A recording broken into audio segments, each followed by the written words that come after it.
तुम क्लास। अल्हम्दुलिल्लाह मैं ठीक हूँ और उम्मीद करता हूँ कि आप सब भी ठीक होंगे। लास्ट टाइम हमने पढ़ा था principle of production of electricity. आज हम उसको फर्दर डिटेल में पढ़ने जा रहे हैं that how electricity is produce, कि इलेक्ट्रिसिटी को कैसे प्रोड्यूस किया जा सकता है। तो शुरू में वो बता रहा है कि कोई पंखा, कोई कंप्यूटर, कोई रेफ्रिजरेटर, कोई भी अप्लायंस जो है वो बिजली के बगैर नहीं चल सकती अगर इलेक्ट्रिसिटी नहीं हो। So electricity can be generated from different sources by different method. हम मुख्तलिफ तरीक़ों से, मुख्तलिफ सोर्सेज से इलेक्ट्रिसिटी को क्रिएट कर सकते हैं। जैसे ड्राई सेल जो हम लोग अपने खिलौने वगैरह के अंदर जो है वो जिनको इस्तेमाल करते हैं, या ड्राई बैटरीज भी यूज़ होती हैं घरों में। इसके अलावा आपकी यूपीएस की बैटरीज वगैरह produce electricity by chemical reaction of compounds. So electricity can be produce by some mechanical ways. अब ये मैकेनिकल वे का मतलब क्या है? मैकेनिकल वे का मतलब ये है कि हम किसी चीज़ को मूव करवा के उस पर फोर्स अप्लाई करके भी इलेक्ट्रिसिटी प्रोड्यूस कर सकते हैं। वो कैसे? कहता just as we can make magnet from electricity we can also use magnets to produce electricity. जैसे हम मैग्नेट बना सकते हैं इलेक्ट्रिसिटी से, जैसे हमने पीछे पढ़ा प्रीवियस टॉपिक में that electricity can produce magnetism, तो कहता है वैसे ही हम मैग्नेट से इलेक्ट्रिसिटी भी बना सकते हैं। So we know that if a magnet is move quickly through a coil of a copper wire, electrons move in the wire and thus electricity is produced। कि हम क्या करें, एक हमारे पास एक कॉइल है, क्लोज लूप है, जिसको यहाँ पे कनेक्ट किया गया है दो रिंग्स के साथ, और ये रिंग्स अटैच हैं कार्बन ब्रशेस के साथ, और इन ब्रशेस को कनेक्ट किया गया है लाइट बल्ब के साथ। हम देखते हैं कि बस हमने इसको क्या करना है, घुमाना है हाथ से।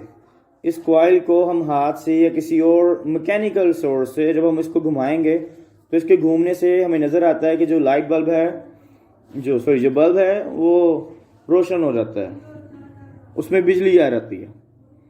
कोई वायर नहीं है, कोई बैटरी नहीं लगाई हुई, सिर्फ क्या रखे हुए हैं, दो मैग्नेट रखे हुए हैं, और उनके दरमियान में क्या पड़ी हुई है, बस एक कॉइल। उस कॉइल को क्या करना है, बस हमने घुमाना है, और उसके घुमाने से क्या हो जाता है, बल्ब जो है वो रोशन हो रहा है। अक्सर बच्चों के जो खिलौने वगैरह होते हैं, आप लोगों ने देखा होगा, गाड़ियाँ वगैरह, उनको जब हम हाथ से थोड़ी सी हरकत करते हैं, उसको जब चलाते हैं, या अक्सर उसके पीछे थ्रेड वगैरह होता है, वो एक्चुअली वो इसके साथ जुड़ा होता है, कॉइल के साथ। उसके अंदर एक इस तरह का छोटा सा सर्किट लगा होता है कि जब हम उसको मूव करते हैं अपने हाथ के साथ गाड़ी को, फिर जैसे हम छोड़ते हैं उस खिलौने को, तो जैसे ही वो चलती है, उसके चलने से कॉइल घूमती है, और उस कॉइल के घूमने से जो ऊपर लाइट लगी होती है वो जो है वो रोशन होना शुरू हो जाती है। अक्सर अब जो खिलौने वगैरह होते हैं वो इसी तरीके से काम करते हैं। So electricity can also be produced by rotating a coil between the poles of a magnet. के इलेक्ट्रिसिटी को हम मैग्नेट के गिर्द कॉइल को घुमाने से भी पैदा कर सकते हैं। The mechanical system to produce electricity in this way is called electric generator or dynamo। कि वो सिस्टम जो इस प्रिंसिपल को यूज़ कर रहा है, किस प्रिंसिपल को यूज़ कर रहा है?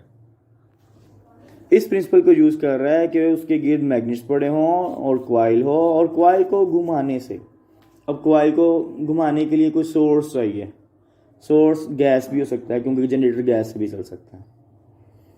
सोर्स गैस भी हो सकती है, क्योंकि जनरेटर को पता है गैस से भी चल सकता है। और बिजली घर में टरबाइन, डैम में क्या होता है, टरबाइन, टरबाइन के साथ कॉइल अटैच होती है, और कॉइल के घूमने से जो है वो बिजली पैदा होती है। ठीक है, वहाँ पे हमारे पास हमने टरबाइन को कनेक्ट किया होता है जनरेटर के साथ, और जनरेटर क्या है, यही सिस्टम जिसमें मैग्नेट्स हों, ठीक है, और क्या हो उसके पास एक coil. So thus due to relative motion between a coil and a magnet, what is mean by relative motion? Coil के लिहाज से मैग्नेट की मोशन को या मैग्नेट के लिहाज से कॉइल की मोशन को रिलेटिव मोशन बोलते हैं।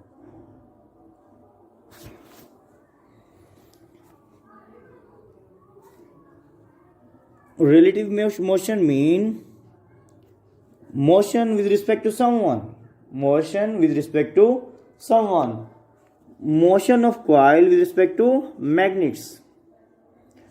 ये ना हो कि आप मैग्नेट को भी घुमा रहे हैं, कॉइल को भी घुमा रहे हैं, नहीं, इन दोनों में से कोई एक जो है वो रेस्ट में हो, ठीक है। एट ए टाइम एक चीज़ को मूव करवा सकते हैं, ठीक है। हम कॉइल को अगर हम नहीं घुमाना चाहते तो मैग्नेट ऐसा बनाएंगे जो घूमे, तभी बिजली बन जाएगी।